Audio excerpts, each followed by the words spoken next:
श्रद्धेय परम वंदनीय परम गुरुदेव सर्वश्री आशुतोष महाराज जी की सच्चे दरबार की नवयुग के पथानुगामी साधकों। एक बार परम पूजनीय गुरुदेव से एक साधक ने पूछा कि गुरुदेव, नवयुग की रचना कैसे होगी? तो उस समय गुरुदेव ने ये शब्द कहे थे कि आध्यात्मिक क्रांति ही मनुष्य की अंतर चेतना को परिवर्तित करती है और यही परिवर्तन नवयुग की रचना का आधार है। आध्यात्मिक क्रांति के स्तंभ रहे महर्षि अरविंद कहते हैं कि आध्यात्मिक क्रांति के पथ पर चल रहे पथिकों के लिए यदि आध्यात्मिक उपलब्धि को पाना है तो सतत आत्मचिंतन की आवश्यकता है। स्वाध्याय करना होगा, आत्म समीक्षा करनी होगी। समीक्षा जो कि सम उपसर्ग और इच्छा प्रत्यय लगाकर निष्पन्न हुआ शब्द है। सम माने संतुलन, इच्छा माने देखना, यानी संतुलित भाव से देखना ही तो समीक्षा है। समीक्षा के दो प्रकार स्वीकार किए गए हैं। पहली है भौतिक समीक्षा, किसी विषय, वस्तु, स्थान या साहित्य की किसी विधा की समीक्षा को भौतिक समीक्षा कहा जाता है। द्वितीय है तात्विक समीक्षा अथवा आत्म समीक्षा, जो तत्व का ज्ञान रखते हैं अपने अंदर उतरकर अपने भीतर की जांच पड़ताल करते हैं, उनके द्वारा की गई समीक्षा को आत्म समीक्षा कहा जाता है। आत्म समीक्षा को लेकर हमारे महामनीषियों के दिव्य विचार रहे हैं। तीन शब्द हैं साधकों: प्रतीक्षा, परीक्षा और समीक्षा। प्रतीक्षा भगवान की करनी चाहिए, परीक्षा दूसरों की करनी चाहिए और समीक्षा स्वयं की करनी चाहिए। परंतु होता विपरीत है। हम प्रतीक्षा सुखों की करते हैं, परीक्षा परमात्मा की करते हैं और समीक्षा संसार की करते हैं। यदि अपने भीतर आत्म परिष्कार को प्राप्त करना है तो हमें आवश्यकता आत्म समीक्षा की है। आत्म समीक्षा के विषय में आदिगुरु शंकराचार्य जी कहते हैं, अनात्म चिंतनं त्यक्ता कश्मलं दुख कारणम चिंतयात्मानम आनंद रूपम यन मुक्ति कारणम। कि मोह रूपी अनात्म चिंतन का त्याग करो, ये दुखों का कारण है, और आनंद रूपी आत्मा का चिंतन करो क्योंकि ये साक्षात मुक्ति का कारण है। संत नारायण दास जी आत्म समीक्षा को अपने अंतःकरण का स्वच्छता अभियान मानते हुए ये कहते थे, जैसे घर की पाकशाला में बर्तन का भीतर से स्वच्छ होना जरूरी है, इसी प्रकार अध्यात्म की पाठशाला में नर्तन का भीतर से पवित्र होना जरूरी है। तो आइए साधकों, आज हम सभी मिलकर अपनी आत्म समीक्षा करते हैं। महाराज जी की समाधि काल से एक लंबे अंतराल से लेकर हम नित्य प्रति सत्संग विचारों को श्रवण तो करते हैं। महाराज जी अक्सरात कहते हैं, ये भक्ति मार्ग भीतर का मार्ग है, हमें भीतर उतरना होगा। तो क्या आज तक हमने अपनी समीक्षा की? आइए आज हम सब मिलकर अपनी आत्म समीक्षा करते हैं। क्या आप सभी तैयार हैं? यदि आप अपना सिर हाँ में हिला रहे हैं तो हम आपको एक बात जरूर कहना चाहेंगे। यदि हम सभी आत्म समीक्षा के क्षेत्र में उतरने जा रहे हैं सज्जनों, तो अपने गुणों से तटस्थ होकर हम आत्म समीक्षा करेंगे, क्योंकि गुण तो महाराज जी के दिए गए हैं, हमारे तो केवल अवगुण ही अवगुण हैं और आज उन अवगुणों के ऊपर कार्य करना है। दो शब्द हैं, तलाशना और तराशना। आइए आज हम अपने भीतर उतरकर स्वयं के अवगुणों को तलाशते हैं, उन त्रुटियों को बाहर करते हैं जो हमारे साधक के पथ पर बाधा पैदा करते हैं। और अपने अवगुणों को जब हम बाहर करेंगे तो इसमें कोई अतिशयोक्ति नहीं है कि महाराज जी शिष्य वत्सल बनकर हमारे अवगुणों को खत्म कर देंगे और हमें भीतर से तराश देंगे। सज्जनों, महाराज जी के समाधि में जाने से पहले हमने ये देखा कि जितने भी कार्यक्रम हुए महाराज जी ने अपने आशीर्वचनों में अंत में साधकों को 4 त्रुटियों का त्याग करने को कहा, और आज हम उन्हीं 4 स्तरों पर उतरकर अपनी आत्म समीक्षा करेंगे। समीक्षा का प्रथम स्तर है अज्ञानता। सज्जनों, क्या आप जानते हैं कि इस संसार के अंदर व्यक्ति के दुखों का कारण क्या है? एक साधक जब आत्मचिंतन के क्षेत्र में उतरता है तो वो संसार के दुखों की जड़ के बारे में बताता हुआ क्या गाता है? आइए सभी मिलकर श्रवण करते हैं।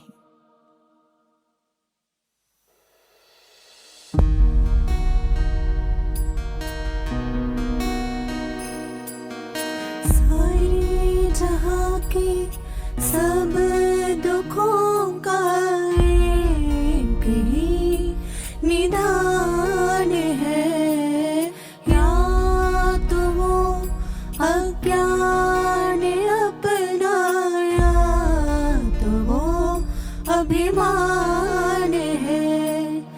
नफरतों से दूर हो, नफरतों से दूर हो, प्रेम के प्यालों की और ले चलो,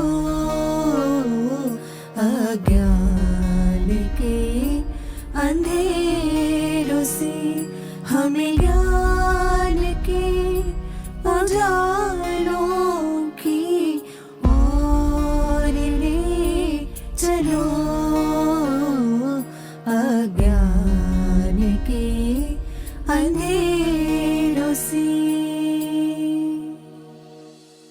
भर्तृहरि नीति शतक में कहते हैं, एकः शत्रु न द्वितीयोऽस्ति शत्रु अज्ञान तुल्य पुरुषस्य राजन, कि इस संसार के अंदर अज्ञानता से बढ़कर व्यक्ति का शत्रु कोई और है ही नहीं। रामकृष्ण परमहंस जी से एक बार एक जिज्ञासु ने प्रश्न किया कि गुरुदेव, ज्ञान और अज्ञान की परख कैसे की जाए?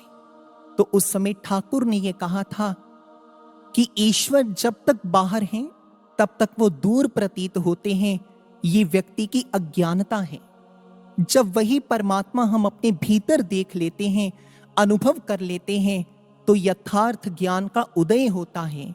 जो हृदय मंदिर में ईश्वर का दर्शन करते हैं, वही जगत मंदिर में फिर ईश्वर का भी दर्शन करते हैं। करे दूरी अज्ञानता अंजन ज्ञान सुदेय, बलिहारी वा गुरु के हंस उबार जो लेय, हंस उबार जो लेय। नमन करते हैं हम ऐसे गुरुदेव को जिन्होंने ज्ञान का अंजन लगाकर हमारे भीतर की अज्ञानता को खत्म कर दिया। चलिए अब दूसरे स्तर की अज्ञानता की बात करते हैं। एक साधक के जीवन की अज्ञानता। आप कहेंगे कि साधक के जीवन में भी अज्ञानता आती है? जी हां, अवश्य। गुरुदेव कहते हैं कि अपनी अज्ञानता का एहसास होना ज्ञान की दिशा में पहला और बड़ा कदम है। हमारे जीवन की अज्ञानता तब शुरू होती है जब एक शिष्य मनमुखी हो जाता है। एक बार कबीर साहिब जी के पास साधकों की टोली आई और एक साधक ने कबीर जी से प्रश्न पूछा कि एक साधक के जीवन की सबसे बड़ी अज्ञानता क्या है? तो उस समय कबीर साहिब जी ने कहा कि गुरु को मानुष जानते तेनर कहिए अंध, महादुखी संसार में आगे यम का फंद। कि एक साधक की सबसे बड़ी ये अज्ञानता है, जब ब्रह्म का साकार विग्रह सतगुरु बनकर पंचभूत देह में आता है, तो यदि शिष्य अपनी अज्ञानता की वजह से उन्हें एक साधारण इंसान समझता है, तो वो कभी भी सुखों को प्राप्त नहीं कर सकता।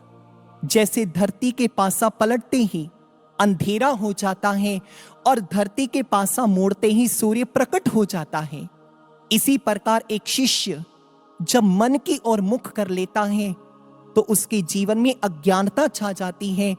और जब यही मनमुखी से गुरुमुखी होने की जब एक शिष्य यात्रा करता है, तो फिर ज्ञान का सूर्य भीतर प्रकट होता है। हमें इस अज्ञानता को कैसे काटना है? कबीर साहिब जी आगे समाधान देते हैं गुरु सु ज्ञान जो लीजिए, शीस कीजिए दान। बहुतक भोंदू बह गए, राख जीव अभिमान। कबीर साहिब जी ने बहुत अच्छा समाधान दिया। उन्हें कहा, यदि आपने ब्रह्म ज्ञान प्राप्त किया है तो अपना शीस गुरु को अर्पित कर दो। शीस अर्पित करने का क्या अर्थ है? शीस माने बुद्धि।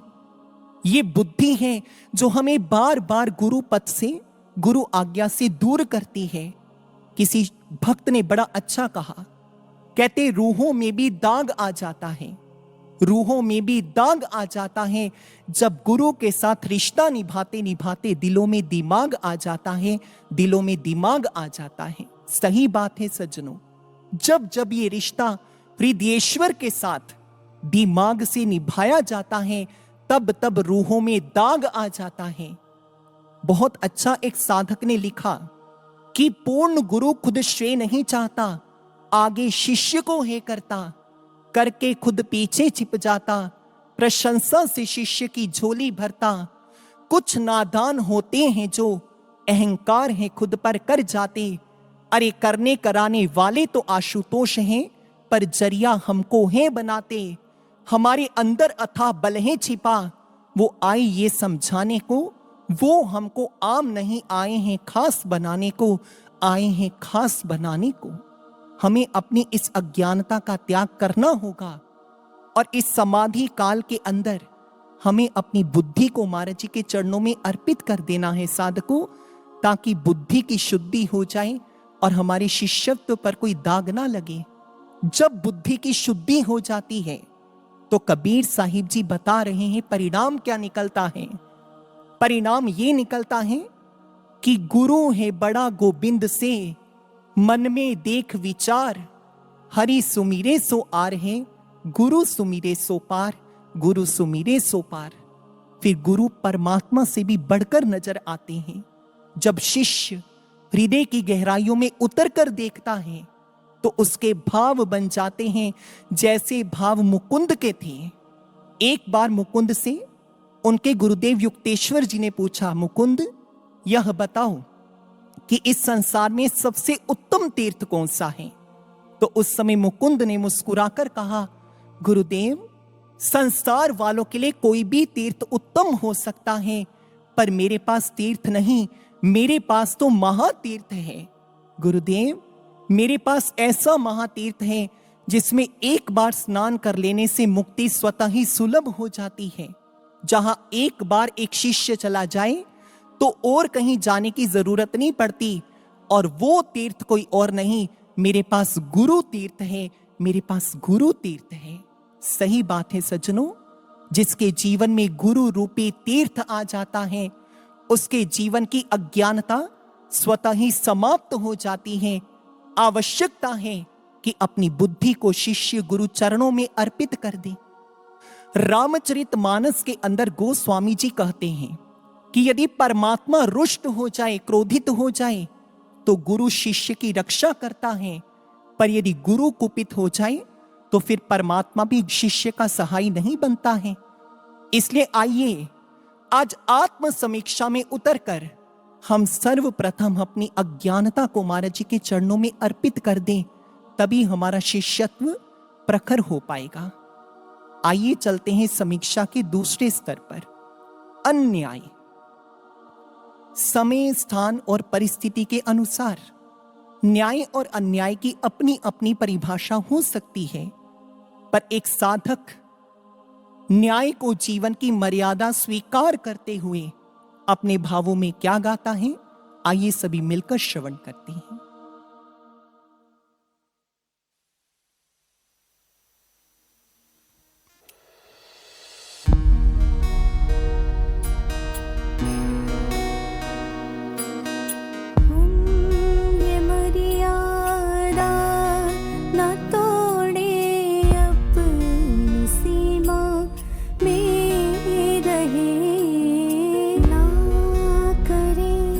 अन्याय ना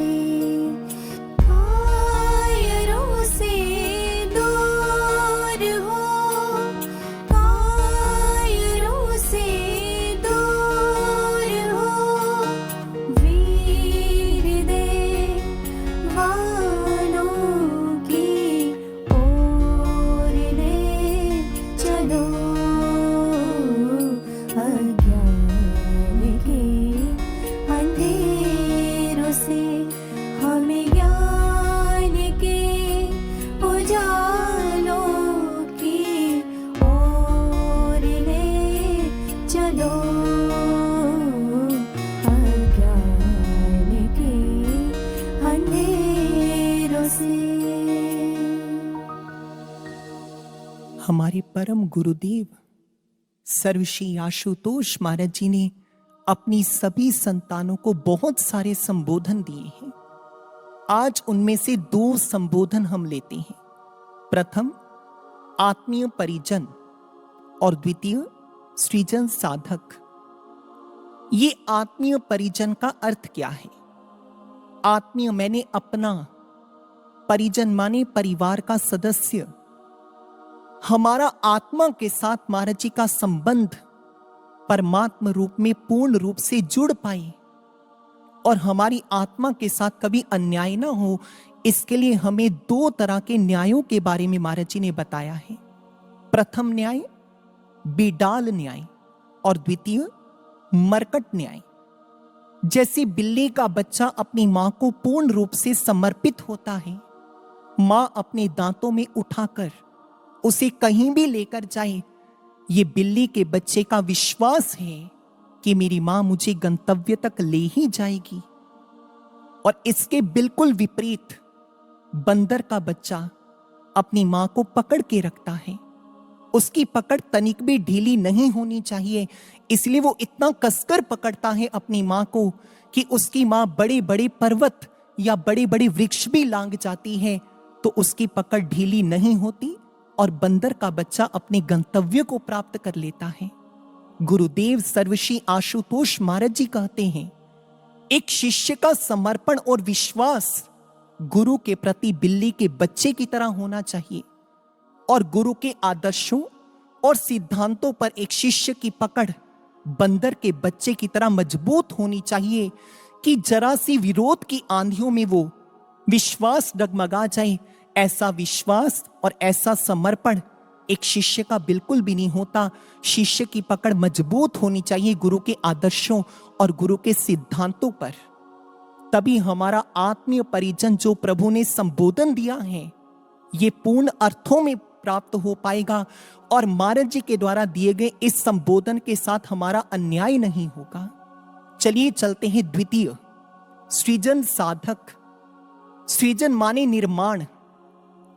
साधक शब्द 3 अक्षरों से मिलकर बना है, साधक। सा माने साधना, ध माने धर्म और क माने कर्म। सज्जनों, जैसे अग्नि उष्णता के बिना अधूरी है, जैसे जल शीतलता के बिना अधूरा है, जैसे पुष्प सुगंधि के बिना अधूरा है, इसी प्रकार एक साधक साधना के बिना अधूरा है। आज के इस संधि काल के अंदर समय की ये मांग है और जितने अंतः अनुभूतियां हो रही हैं उनका यही एक सार है, डटकर साधना करो। महाराज जी अनुभूतियों में आकर बार बार ये समझा रहे हैं, कड़ी साधना करो, प्रचंड साधना करो, लक्ष्य निहित साधना करो, संकल्प सिद्धि साधना करो। ये साधना कैसी है? लक्ष्य निहित साधना, संकल्प सिद्धि साधना। महाराज जी ने एक अंतः अनुभूति में बताया, जिस साधना का लक्ष्य स्वहित की भावनाओं से ऊपर उठकर परहित की भावनाओं से युक्त हो, विश्व कल्याण की भावनाओं से युक्त हो, वही साधना लक्ष्य निहित साधना कहलाती है। परंतु जब साधना करते हैं ना, हम अपने साथ खुद ही अन्याय कर लेते हैं। कैसे? बहुत सारे प्रेमी हमें मिलते हैं, वो हमें यही कहते हैं, स्वामी जी साधना तो नहीं हो रही पर हम सुमिरन रोज करते हैं, सुमिरन 24 घंटे करते हैं। कई साधक ऐसे भी हैं जो ये कहते हैं कि हमारी सेवा ही हमारी साधना है। ये ऐसी उक्तियां हैं जो हमारी आत्मा के साथ अन्याय कर सकती हैं। साधकों, सेवा साधना है या नहीं है, आइए विचार करते हैं। एक बार महाराज जी ने स्वतः ये शब्द बताए थे। महाराज जी कहते हैं, सुमिरन में और साधना में अंतर है। बच्चे का निर्धारित समय में स्कूल में बैठकर पढ़ना और चलते फिरते पढ़ने में जैसे अंतर है, यही अंतर साधना में और सुमिरन में है। जैसे बच्चा स्कूल में 4-5 घंटे बैठता है और फिर वही बच्चा चलते फिरते भी पढ़ाई में अपना मन लगा सकता है, इसी प्रकार हमें भी साधना में बैठना होगा, फिर ही हम चलते फिरते गुरु की आज्ञाओं पर मनन और मंथन कर सकते हैं, गुरु भक्ति से ओतप्रोत हो सकते हैं। आज ऐसी साधना की मांग है सज्जनों। हे सफल साधना सबके हित में जो हो, दूसरों के दुखों की दवा जो बने। जो साधना पर हित की भावना से युक्त हो, विश्व कल्याण की भावना से युक्त हो, वही साधना न्यायकारी साधना मानी गई है। दृढ़ हौसलों से है मंजिल को पाना, हे अवसर सुनहरा ना इसको गवाना।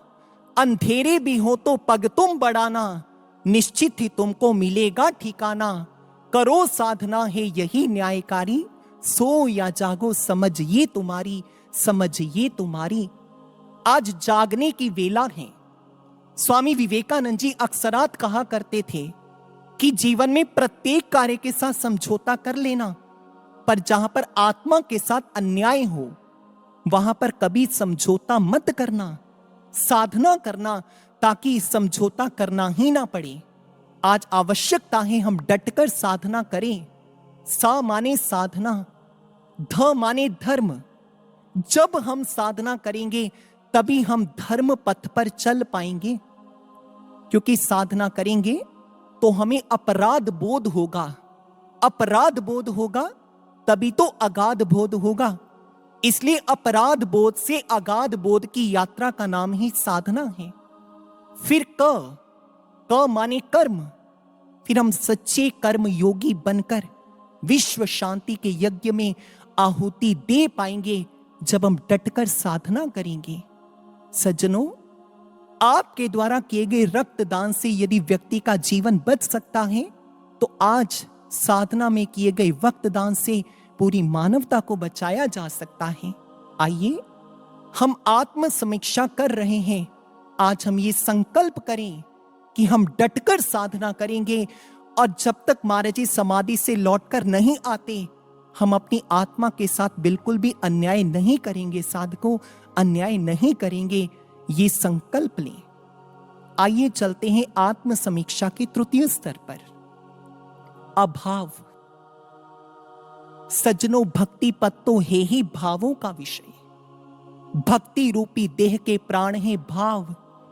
तभी तो कहा गया भाव बिना भक्ति नहीं, भक्ति बिना नहीं भाव। भक्ति भाव एक रूप है, दो एक स्वभाव। निष्काम भावना से युक्त होकर एक साधक जब अपने अंतःकरण में उतरता है तो अपने गुरुदेव के आगे क्या भाव याचना करता है, आइए सभी मिलकर श्रवण करते हैं।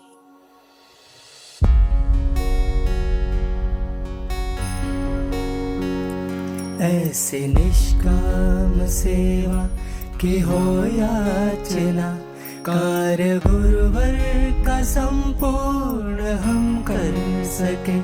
रक्त का एक कतरा भिजाया न हो, ध्येय जब तक न पाले कदम न थके। ऐसी निष्काम सेवा की हो याचना। भक्ति पथ पर शिष्य के भाव गुरु को अपनी ओर आकृष्ट कर लेते हैं। यूं तो भक्ति पथ पर बहुत सारे भाव बताए गए हैं, जैसे कि दास्य भाव, अर्चन भाव, वात्सल्य भाव, आत्मनिवेदन भाव इत्यादि। पर इन सभी भावनाओं का आधार निष्काम भावना होनी चाहिए।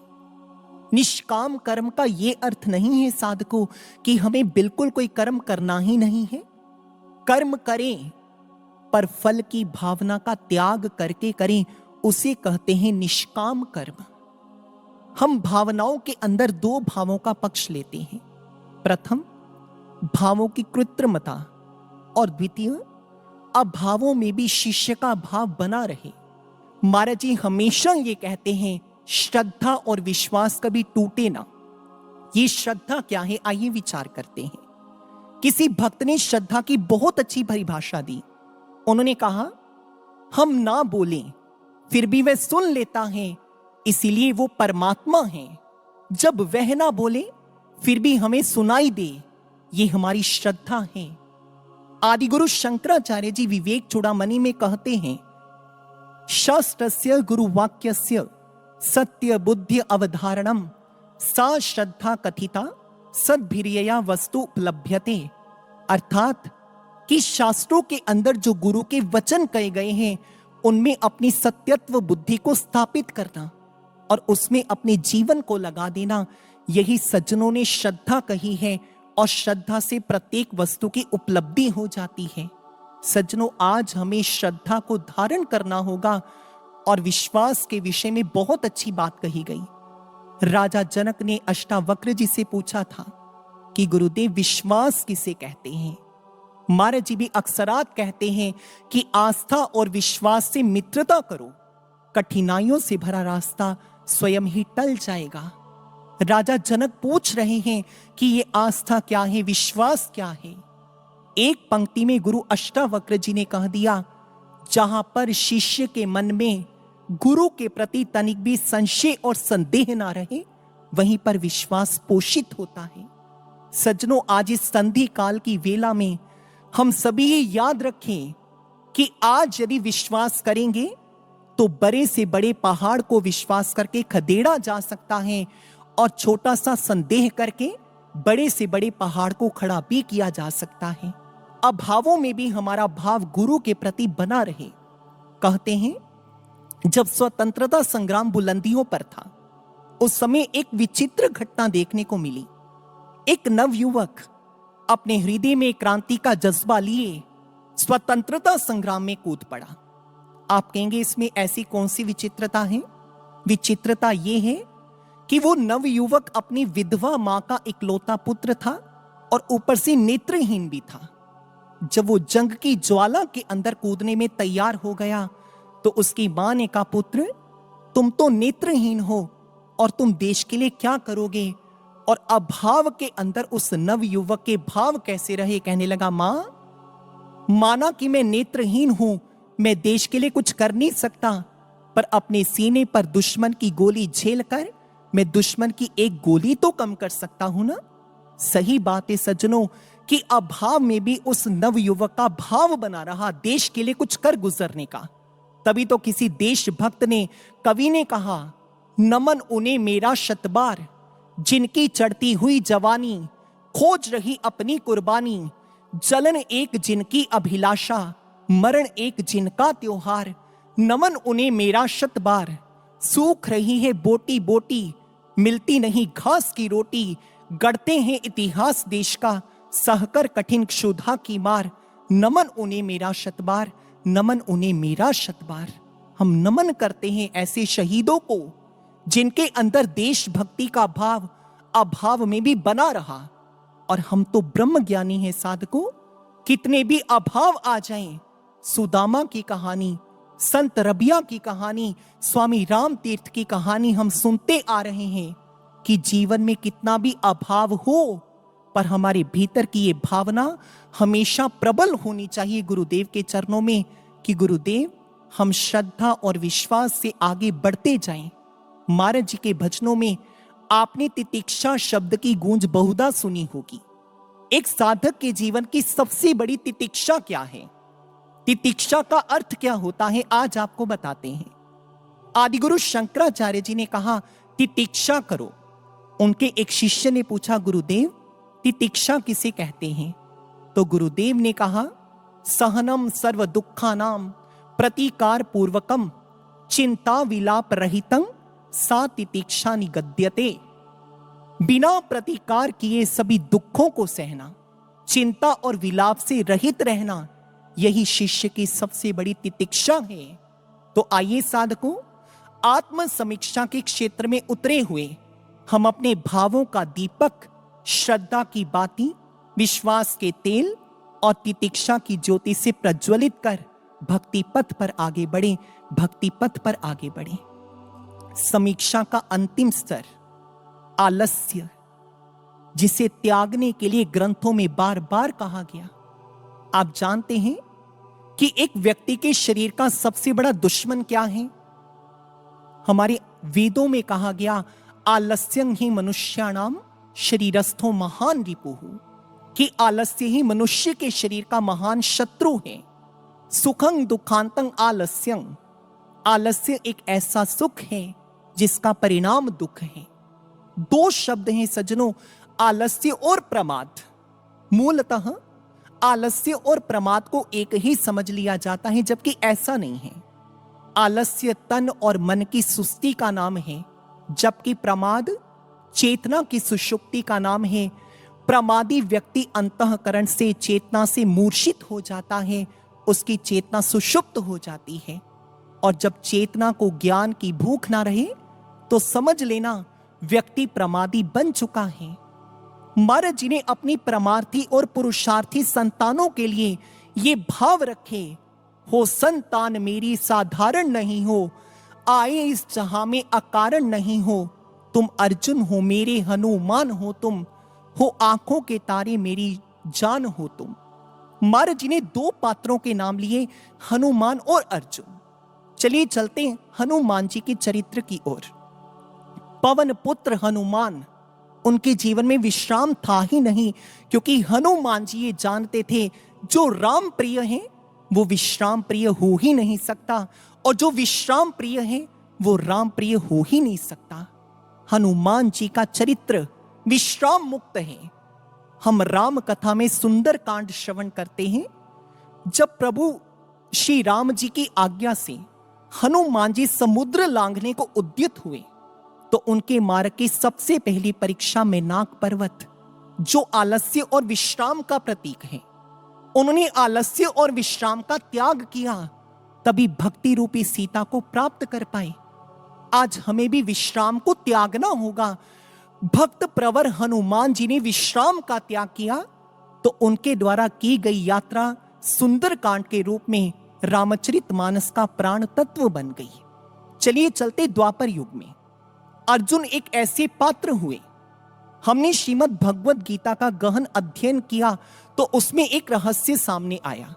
योग योगेश्वर भगवान श्री कृष्ण जी ने जहां पर अर्जुन को आत्म तत्व से जोड़ने की और स्वयं के ब्रह्म तत्व को दर्शाने की बात की, वहां पर अर्जुन के लिए गुड़ाकेश शब्द का संबोधन दिया। गुड़ाकेश यानी निद्रा को जीतने वाला।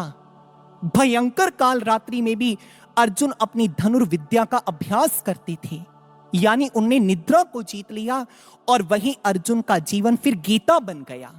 तभी तो किसी भक्त ने कहा, बीते का जिसको शोक नहीं, जो वर्तमान में जीता है वह पा लेता अपनी मंजिल, उसका जीवन फिर गीता है, उसका जीवन फिर गीता है। ये आलस्य और प्रमाद और भी घातक हैं जब ये ब्रह्म मुहूर्त में आ जाए। ब्रह्म मुहूर्त साधकों के लिए साधना करने का एक विशेष समय।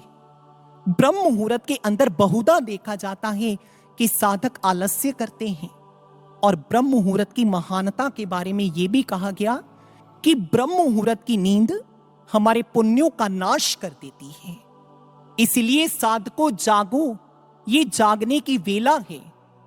किसी ने बहुत अच्छा कहा, कहते भाग्यशाली हैं वो लोग जो चलते हैं, पर उससे भी भाग्यशाली वो लोग हैं जो चलने के साथ जागकर चलते हैं। जिन्होंने अपने चलने में जागने का गुण जोड़ लिया, उनका भटकाव खत्म हो जाता है। सज्जनों, मुझे याद है नूर महल आश्रम में एक बार एक बहुत दूर से चलकर एक युवक, एक साधक महाराज जी के चरणों में आया और अपनी जिज्ञासा को रखते हुए कहने लगा, गुरुदेव, मैं मिशन के लिए कुछ कर गुजरना चाहता हूं, पर जब अपने अंदर टटोलता हूं तो आत्मिक बल की कमी पाता हूं, मैं क्या करूं? तो उस समय महाराज जी ने एक ही पंक्ति कही थी, तुम ब्रह्म मुहूर्त में साधना किया करो। सही बात है, यदि आत्मिक बल को अर्जित करना है तो ब्रह्म मुहूर्त की साधना हम सभी साधकों को करनी चाहिए। हमें ब्रह्म मुहूर्त में जागना है, क्योंकि ब्रह्म मुहूर्त का अपना एक पौराणिक महत्व भी है। श्रीमद् वाल्मीकि रामायण के सुंदर कांड के 14वें सर्ग के 49वें श्लोक में आता है। बहुत अच्छा कहा वाल्मीकि जी ने, संध्या काल मनः श्यामा ध्रुव मेष्यति जानकी, कि जब हनुमान जी अशोक वाटिका में पहुंचे तो प्रभात का संध्या यानी उपासना काल था, यानी ब्रह्म मुहूर्त का समय था। जब हनुमान जी अशोक वाटिका में मां सीता को खोजने के लिए जब निकले तो अपनी मंजिल को उन्होंने ब्रह्म मुहूर्त में ही प्राप्त किया। हमने सुंदर कांड की रहस्यात्मक विवेचना को कई बार श्रवण किया है कि हनुमान यदि भक्त के प्रतीक हैं तो मां जानकी पराभक्ति की प्रतीक है, यानी एक भक्त का भक्ति को पाने का समय ब्रह्म मुहूर्त का है। तभी तो हनुमान जी अशोक वाटिका में ब्रह्म मुहूर्त के समय पहुंचे थे। इसलिए साधकों, इस बात को याद रखिए, महाराज जी ने एक बार खुद कहा था, जो ब्रह्म मुहूर्त में सोता है वह लक्ष्य विहीन, विवेक विहीन, चरित्र विहीन और उत्साह विहीन हो जाता है। इसलिए ब्रह्म मुहूर्त में बिना किसी कारण के कभी किसी साधक को सोना नहीं चाहिए, डटकर साधना करनी चाहिए, ब्रह्म मुहूर्त का लाभ लेना चाहिए। किसी विचारक ने तो यहां तक कह दिया कि जब आप सुबह उठते हैं फिर 5 मिनट सोने का और फैसला ले लेते हैं, तभी आपकी दिन की पहली विफलता आरंभ हो जाती है। इसलिए साधकों, आइए आज आत्म समीक्षा के क्षेत्र में उतरे हैं। हम ये संकल्प लें कि हम ब्रह्म मुहूर्त में सोकर अपने समय को व्यर्थ ना गवाएं। किसी पाश्चात्य विचारक ने कहा, if you are killing time, it is not murder, it is suicide.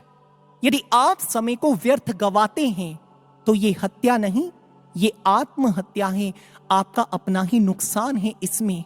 साधकों, जिन जीवन जागृति के जिज्ञासुओं ने अपने गंतव्य को प्राप्त किया, उनको भी 24 घंटे ही दिन में मिले थे। चाहे वो मीराबाई जी थी, चाहे वो विवेकानंद जी थे, उन्होंने 24 घंटे में ही अपनी मंजिल को प्राप्त कर लिया। हम भी 24 घंटे रोज जीते हैं। हम भी साधना करें, कम से कम एक दिन में 4 घंटे की साधना जरूर विश्व शांति के यज्ञ में अर्पित करें। आइए आज हम सभी साधक मिलकर ये प्रार्थना करते हैं अपने इष्ट के आगे कि हमारा जीवन सार्थक हो पाए, हम आत्म जागृति से युक्त हो पाए और हमारे जीवन की सार्थकता के शब्द हमें खुद ही देने पड़ेंगे। तो आत्म जागृति में उतरा एक साधक अपने गुरुदेव के आगे क्या प्रार्थना करता है, आइए हम सभी मिलकर अपने दोनों हाथ जोड़कर गुरुदेव के चरणों में प्रार्थना करते हैं। आइए।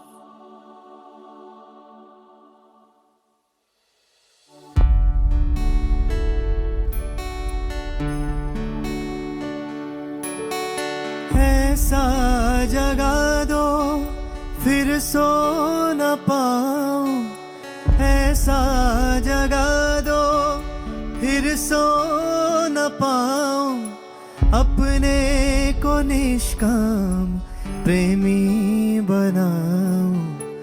मैं आपको चाहूं और पाऊं, संसार का भय रह कुछ न जाए। हे नाथ अब तो ऐसी दया हो, जीवन निरर्थक जाने न पाए। हे नाथ अब तो, हे नाथ अब तो, हे नाथ अब तो।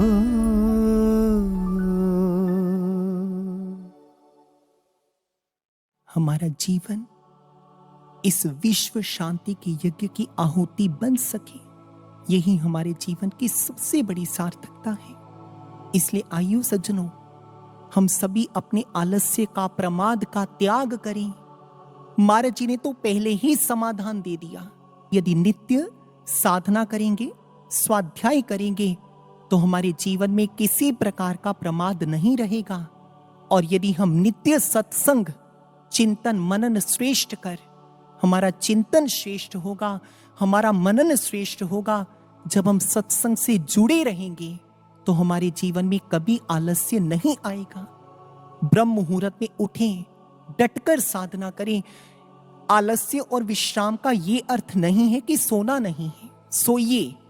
जो विश्राम निश्चित है शरीर के लिए वो देना है। जैसे शेख सादी जी ने कहा था, जीने के लिए खाओ, ना कि खाने के लिए जियो। इसी प्रकार हम आपको कहते हैं, जीने के लिए सोइए, पर ना कि सोने के लिए अपने जीवन को बिताइए, नहीं तो जीवन आलस्य और प्रमाद के वशीभूत हो जाएगा। हम जागें तो समाधान स्वरूप अंत में यही कहा जा सकता है कि हमारे जीवन में ना तो अज्ञानता हो, ना अन्याय हो, ना अभाव हो, ना आलस्य हो। तभी आत्म समीक्षा के क्षेत्र में उतरकर हम अपने भीतर की इन कमियों को खत्म कर सकते हैं, तो हमें क्या करना होगा? आदिगुरु शंकराचार्य जी से उनके शिष्यों ने पूछा कि जीवन में, एक साधक के जीवन में, यानी हमारे जीवन के अंदर किसी प्रकार का कोई विकार रहे ही ना, तो इसके लिए समाधान क्या है? तो समाधान स्वरूप आदिगुरु शंकराचार्य जी कहते हैं, सर्वदा स्थापनं बुद्धे शुद्धे ब्रह्मणि सर्वदा तत्समाधानं इत्युक्तं न तु चित्तस्य लालनम। उन्होंने कहा कि अपनी बुद्धि को शुद्ध रूप से गुरुदेव के चरणों में, अपने इष्ट के चरणों में अर्पित कर दो, विवेक से युक्त हो जाओ, तो इस भक्ति पथ से आपको कोई भी डिगा नहीं सकता है, आपके कदम कोई भी हटा नहीं सकता है। हम आपको एक छोटी सी अंतः अनुभूति सुनाना चाहेंगे। एक माताजी ध्यान की अवस्था में बैठे, तो उन्होंने महाराज जी के दर्शन अपने अंतःकरण में किए। तो कहने लगे, महाराज जी, आपका समाधि से लौटकर आना तो निश्चित है, पर इस समाधि काल के अंदर, संधि काल की वेला में हम भक्ति पथ पर कैसे चलें और कैसे आपका इंतजार करें? तो महाराज जी ने उसे कहा, तू 2 पंक्तियों को याद रखना है यदि इस भक्ति पथ पर चलना है और हमारा इंतजार करना है। और उन 2 पंक्तियों को महाराज जी ने कैसे सुनाया? महाराज जी कहते, विवेक से विचार करो, विचार पर विश्वास करो, विश्वास से इंतजार करो, और इंतजार में अपने गुरु का दीदार करो, अपने गुरु का दीदार करो। महाराज जी ने यही समाधान दिया कि हम विवेक से भक्ति पथ पर आगे बढ़ें, विचार करें, फिर जो विचार साधना के द्वारा हमारे भीतर से निकल कर आता है मंथन बनकर, उसको अपने जीवन में धारण करें, और फिर विवेकी भक्त बनकर गुरुदेव का इंतजार करें। फिर महाराज जी लौट कर आएंगे और हम नवयुग में फिर उनका दर्शन भी पाएंगे। क्योंकि आज विवेकी भक्त बनना है, तो मैं दोबारा आपको सत्संग के आरंभ वाली पंक्ति में लेकर जाना चाहता हूं। महाराज जी ने कहा, आध्यात्मिक क्रांति ही व्यक्ति की चेतना को परिवर्तित करती है, और यही परिवर्तन नवयुग की रचना का आधार है। हमें भी इस आध्यात्मिक क्रांति के पथ पर चलना है। तो महाराज जी ने अपनी समाधि काल से पहले जो अपने सत्संग के अंत में शब्द कहे, अज्ञानता, अन्याय, अभाव और आलस्य का त्याग प्रत्येक साधक को करना होगा, तभी भक्ति पथ पर हम आगे बढ़ पाएंगे। और अंत में इन्हीं विचारों के साथ कि अंधेरा भागता है, सूर्य जब हो छविमान उठता, शिलाएं सिर झुका देती हैं जब मात्र एक तूफान उठता। किसी से क्या पूछते हो, दुनिया का इतिहास साक्षी है, सभी शैतान गिरते हैं जब मात्र एक इंसान उठता। तुम ही तो वो इंसान हो, आशुतोष की संतान हो। अज्ञानता, अन्याय, अभाव और आलस्य का त्याग कर जीवन को पर्व बनाना है, सत्य पथ पर अडिग्रह नवयुग धरा पर लाना है। शिवात्मक संकल्प लेकर हम भक्ति पथ पर आगे बढ़ते जाएं। इसी मंगल कामना के साथ हम अपने विचारों को महाराज जी की प्रेरणा के द्वारा यहीं पर विराम देते हैं। तो आइए प्रभु के चरणों में जय घोष करें। बोलिए नवयुग प्रणेता गुरुदेव सरश्री आशुतोष महाराज जी की, सच्चे दरबार की।